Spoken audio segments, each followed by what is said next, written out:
Bonnie Cha, Senior Editor for CNET.com, and today I have your first look at the HTC Touch Pro for Verizon Wireless. Now, Sprint and AT&T have already released versions of this smartphone, but Verizon Wireless finally gets it, and it's a very business-oriented device. Lots of features, and definitely built for the power business user. Design-wise, there are a couple differences.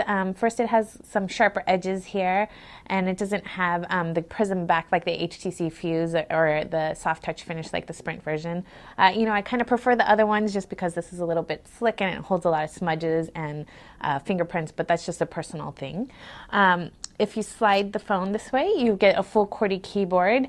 The keys are nice and large, and it has this nice non-slip texture, so it's pretty easy to use for composing messages.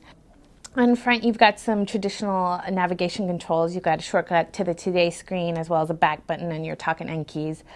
This also acts as a directional keypad, but it's also touch sensitive. So if you're in web pages or in a document, you can kind of circle your finger around it counterclockwise or clockwise and zoom in on pages. It's got a 3.2 megapixel camera on the back. Didn't take the best pictures. Images were sharp, but the colors looked very washed out. Also, you've got a touch screen up here as well as the touch flow interface, so you can kind of go through the menus just by sliding your fingers back and forth. But it's really, really slow, and I'll talk about this in a little bit, but I had a really frustrating time using this smartphone, and it also has a built-in accelerometer, but it's slow, so not too happy about that. Feature-wise, it's running Windows Mobile 6.1 Professional Edition, so you get the standard document editors and viewers, as well as direct push technology, so you get wireless synchronization with your Outlook contacts and email and things like that. Wireless options, I'm glad to say Verizon has included Wi-Fi on this one, so in addition to the EV-DO Rev A 3G speeds, you get Wi-Fi for connecting to the web. It's also got Bluetooth and GPS.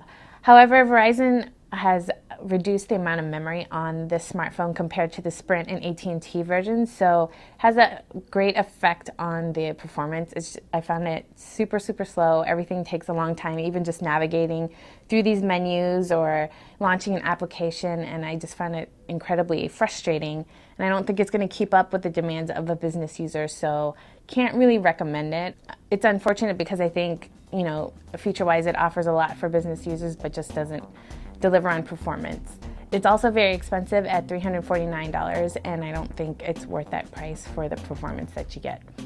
I'm Bonnie Cha. This has been your first look at the HTC Touch Pro for Verizon Wireless.